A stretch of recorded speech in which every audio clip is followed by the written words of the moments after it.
Selamat malam Bapak Ibu Saudara sekalian, kita tiba lagi di renungan malam pada malam hari ini. Dan saat ini memulai renungan kita, mari kita bersatu di dalam doa, kita berdoa. Bapa yang baik, Bapa yang bertata dalam kerajaan surga, kembali kami datang kepadamu ya Tuhan, memohon hikmat, penyertaan Tuhan bagi setiap kami untuk membaca, merenungkan, dan kemudian melakukan firman Tuhan dalam setiap langkah kehidupan beriman kami. Kami juga bersyukur kami boleh ada di renungan malam pada malam hari ini. Kami yakin dan percaya itu semua karena tuntunan dan penyertaan Tuhan yang boleh hadir dalam setiap langkah kehidupan beriman kami. Tuhan yang baik, bersabdalah kepada setiap kami karena kami hamba-Mu sudah sedia untuk mendengarkannya. Di dalam nama anak-Mu yang terkasih Tuhan kami Yesus Kristus, kami telah berdoa dan mengucap syukur. Amin. Ya, Ibu Bapak Saudara sekalian, bacaan Alkitab kita pada malam hari ini diambil dari Amsal pasalnya yang ke-20, ayatnya yang ke-8, yang menyatakan, Raja yang bersemayam di atas kursi pengadilan dapat mengetahui segala yang jahat dengan matanya. Siapakah dapat berkata, aku telah membersihkan hatiku, aku tahir dari dosaku. Dua macam batu timbangan, dua macam takaran. Kedua-duanya adalah kekejian bagi Tuhan. Demikianlah pembacaan Alkitab. Berbahagialah setiap kita yang membaca, merenungkan firman Tuhan dan juga melakukannya dalam setiap langkah kehidupan beriman kita. Haleluya. Ya, Ibu Bapak Saudara sekalian, standar ganda itu menjadi sebuah praktik ketidakadilan yang seringkali dilegalkan oleh masyarakat secara umum. Apa ini maksud standar ganda? Saya mau menampilkan sebuah gambar. Ini gambarnya. Ya, seringkali dari gambar ini kita belajar tentang kekerasan yang dilakukan oleh seorang perempuan terhadap laki-laki. Seringkali dianggap sebagai sesuatu yang lucu atau ya itu buat lucu-lucuan atau lelucon saja. Tapi ketika perempuan mengalami kekerasan oleh laki-laki, ini seringkali menjadi sebuah tindakan yang dibilang kekerasan terhadap perempuan, atau bisa dibilang, oh ini nggak bagus nih, kita harus membela hak perempuan. Saya sebagai perempuan merasa miris ketika hal ini dilegalkan sebagai bentuk membela hak perempuan, padahal hal yang sama juga harusnya kita lakukan kepada mereka atau kepada kaum laki-laki yang mengalami kekerasan gitu. Seringkali lelaki atau menganggap karena mereka kuat jadi nggak apa-apa mengalami kekerasan. Ini sebagai bentuk ketidakadilan berbasis gender yang seringkali dilegalkan karena menganggap bahwa lelaki kuat, lelaki hebat, lelaki tidak boleh menangis. Ada sebuah lagu yang mengatakan begitu. Ini menjadi sebuah bentuk ketidakadilan dan kekerasan kepada lelaki karena mereka selalu dianggap harus menjadi kaum yang tidak boleh lemah, tidak boleh menangis, tidak boleh tidak kuat, tidak boleh lemah, dan apapun yang dilakukan terhadap mereka harus diam akan itu gitu. Nah, Ibu Bapak Saudara sekalian, hal ini juga bukan dalam artian saya melegalkan kekerasan terhadap perempuan, tapi yang mau saya angkat adalah adanya status atau adanya standar ganda yang berkembang di tengah-tengah masyarakat.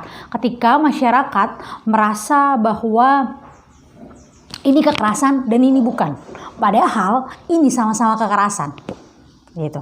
Ada dua timbangan, ada dua takaran yang dipakai untuk melihat satu kasus kekerasan yang sama gitu. Ketika saya melihat ini sebagai sebuah pulpen, maka baiklah semua orang melihat ini dari perspektif yang sama, bahwa ini adalah pulpen gitu. Sama halnya ketika kita melihat sebuah kekerasan terjadi, bahwa kekerasan apapun itu terhadap siapapun itu adalah kekerasan gitu. Bukan berarti ketika itu menimpa seorang laki-laki atau ketika itu menimpa seorang perempuan kita mau berkata bahwa itu bukan kekerasan gitu. Ketika kita mengatakan kepada perempuan bahwa ketika dia ditampar atau ketika dia, mohon maaf, dipegang payudaranya, itu dibilang sebagai sebuah bentuk kekerasan.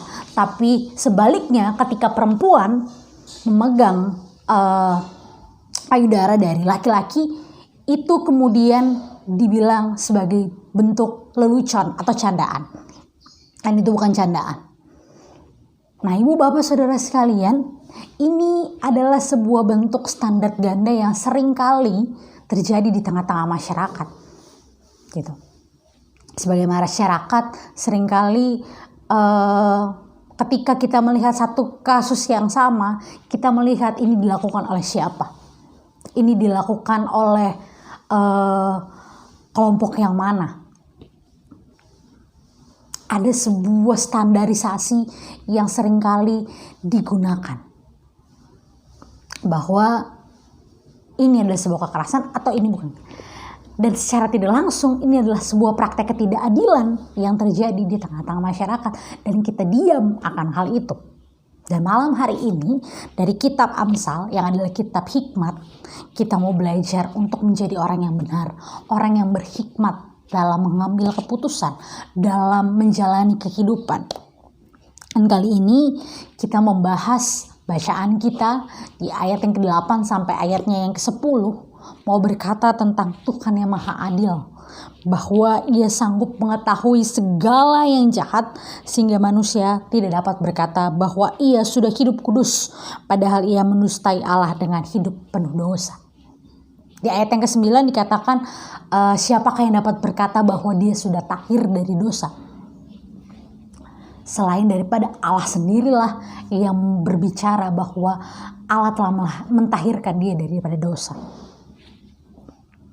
Nah, ibu bapak saudara sekalian, belajar dari Amsal ini, maka kita hendak diajarkan untuk memakai hikmat yang kita miliki untuk dapat menerapkannya dalam kehidupan sehari-hari dengan bersikap seadil-adil. Pada berbagai kasus yang kita hadapi, pada berbagai kasus yang kita lihat, mari kita menilai kasus tersebut seadil-adilnya. Dan tidak melihat atau tidak membiaskan atau tidak membentuk sebuah standar ganda tadi, bahwa hanya laki-laki atau hanya perempuan yang patut dibela. Tapi semua orang itu sama dan semua orang patut dibela. Jangan lagi kita menggunakan perspektif yang berbeda dalam melihat satu kasus yang sama. Karena di ayat yang ke-10 dikatakan, timbangan atau takaran yang berbeda adalah sebuah kekejian di mata Tuhan. Terus gunakanlah hikmat yang Tuhan berikan untuk menilai, untuk menimbang berbagai kasus, berbagai hal yang dialami di tengah-tengah masyarakat. Dan apapun yang kita lihat, menolaklah untuk diam dalam berbagai kasus ketidakadilan yang kita lihat.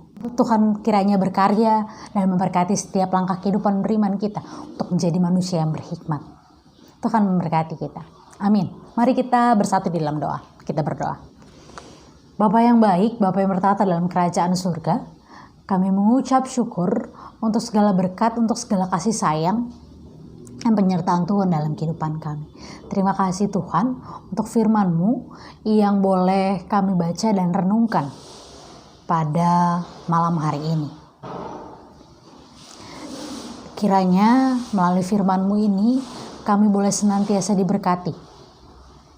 Kami boleh senantiasa diperlengkapi untuk dapat menjalani kehidupan penuh dengan hikmat dan tidak menggunakan standar ganda dalam menilai sebuah kasus yang sama. Tuhan, berkaryalah dan memberkatilah setiap langkah kehidupan beriman kami ke depan, agar apa yang boleh kami lakukan boleh seturut dan sesuai dengan kehendak Tuhan. Kami akan mengistirahatkan tubuh kami ya Tuhan. Berkati setiap kami agar kami boleh berkarya dan menjalani kehidupan ke depan hanya bersama dengan tangan kasih dan tuntunan Tuhan. Ini doa, ini syukur kami panjatkan kepadamu ya Allah. Di dalam nama anak-Mu yang terkasih Tuhan kami Yesus Kristus, kami telah berdoa dan mengucap syukur. Amin.